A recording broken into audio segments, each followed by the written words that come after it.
Magandang araw po sa ating lahat. Ang Jabez Transformational Ministries ay nag-aanyaya sa isang maikling pag-aaral ng Biblia na matatagpuan sa aklat ng Titus, chapter 2, verse 13. And I quote, "Looking for the blessed hope, the glorious appearing of the great God and Savior, Christ Jesus." Tayo po sandali ay manalangin. Father God, we look up to you for wisdom and relevance in this study. Bless one. Amen. March 2020 po, noong unang magdeklara ng lockdown si Pangulong Duterte. At mahigit isang taon na po ang pandemyang COVID-19.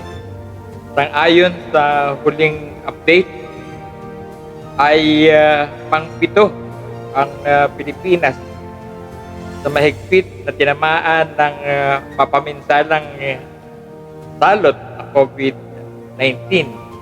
There are now 1 million deaths and still counting. And there is no letting up.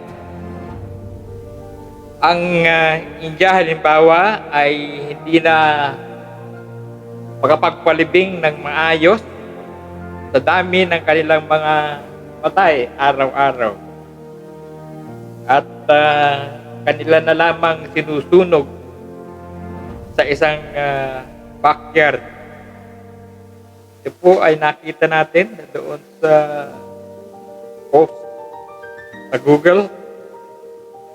At sa gitna po ng pinakamatinding pagsubok na ito, tayo po ay nagtatanong, may pag-asa pa ba? Ang sagot po, meron naman, at ito po'y hanapin natin sa Panginoong Jesu Cristo.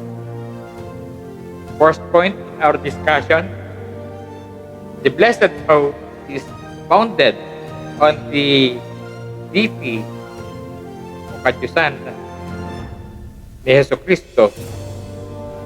The text says, the great God and Savior.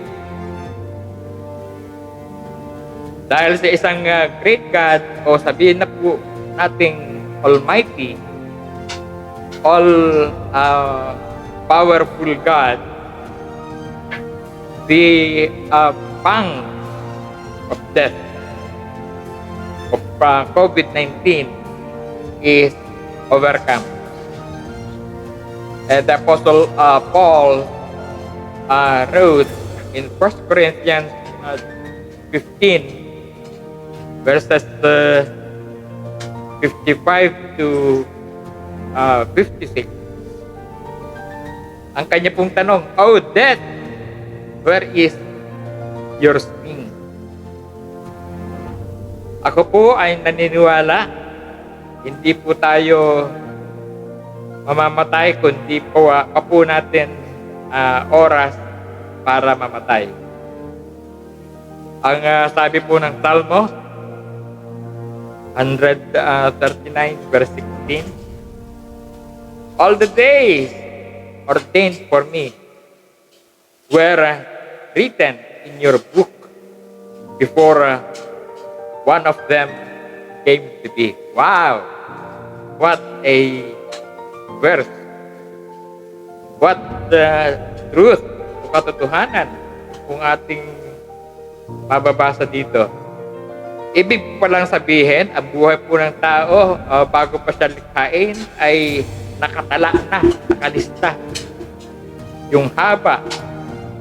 Kung halimbawa, mamamatay ka ng 70 years old or perhaps 19 years old, ito po ay nakatakda na. Sabi rito, even before one of them came to be. It's founded on the so-called omniscience of God.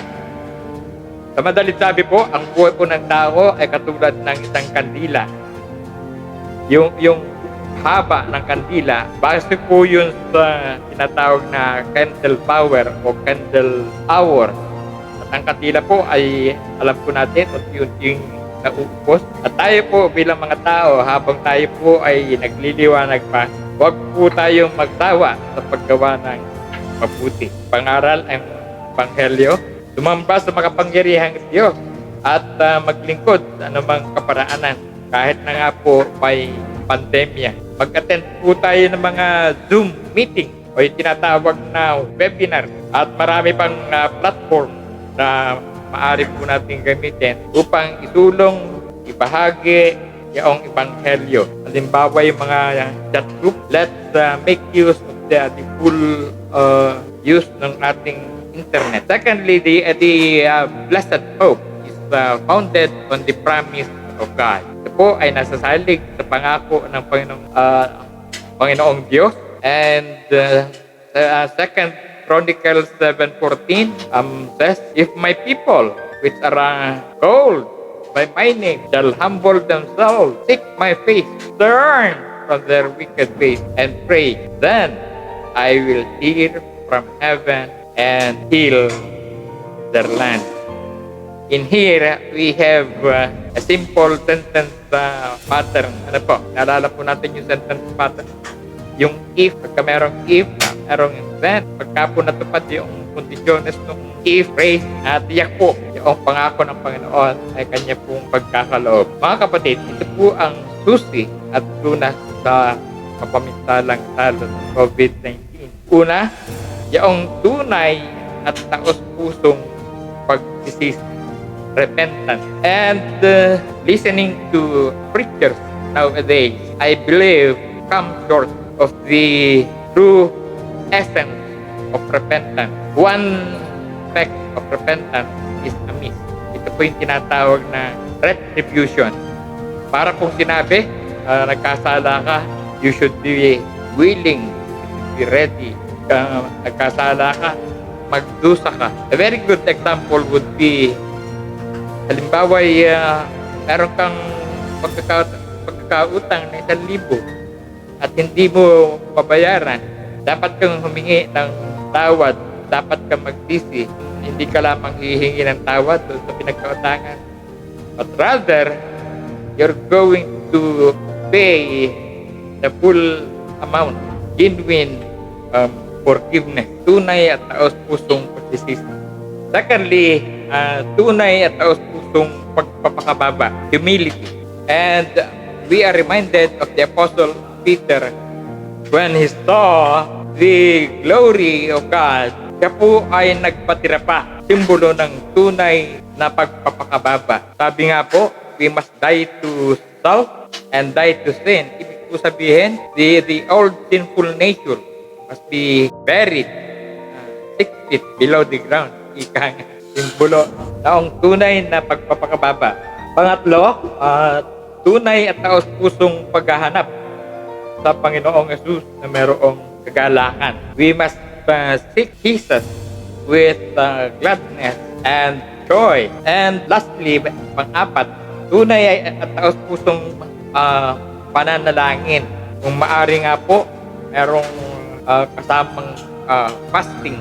And we are reminded of Jabez dahil po sa kanyang kalunos-lunos na sitwasyon. There was famine in the land. He cried out to the Lord. Ito po ang nakita kong kulang sa mga panalangin ating naririnig. Yung tunay at taos-pusong pananalangin. And Jabez, sabi po doon, cried out to the Lord. Hindi po kahinaan. Yung tayo po ay manangis, umiyak sa Panginoon. Simbolo ng tunay na pananalangin. In closing, I believe this is a very fitting conclusion sa ating pag-aaral. Romans chapter 8, 35 to 37. Sabi po rito, no, in all these things, we are more than conquerors through Him who loved us. Meaning kay Jesus Christ. Ano? For I am convinced that neither death, nor life, nor angels, nor demons, neither the present, nor the future, nor any powers, neither height, nor depth, nor anything else in all creation will be able to separate us from the love of God that is in Christ Jesus.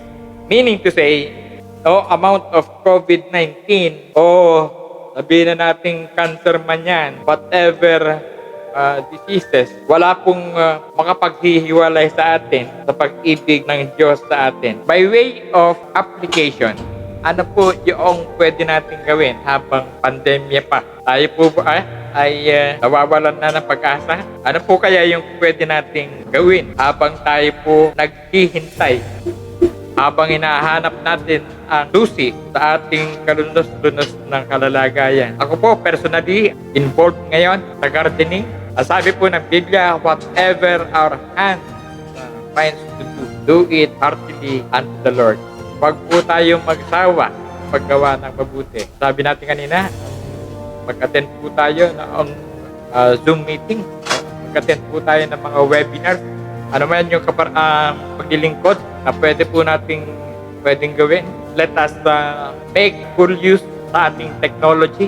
Ano po, we are able to reach out to as many because of the internet. At ito po ay naniniwala ako, napakalaking pagpapala. In fact, this is now the provision noong sinabi ng Panginoon na greater thing will you do because I go to the Father. Di po ba? Noong araw, bago ka makapag-sermon, makapangaral, you have to travel 7 kilometers. Di po ba? Pero ngayon, because of the technology, you are able to reach out to over 1,000, hundreds maybe, sa pamamagitan po ng technology. So, having said that, huwag po tayong masiraan na loob. Sabi po ng isang article na aking nabasa, hope, some fear. Yan daw pong pag-asa nananagumpay laban sa kawalan ng pag-asa. Hope stamps out fear. Salamat po.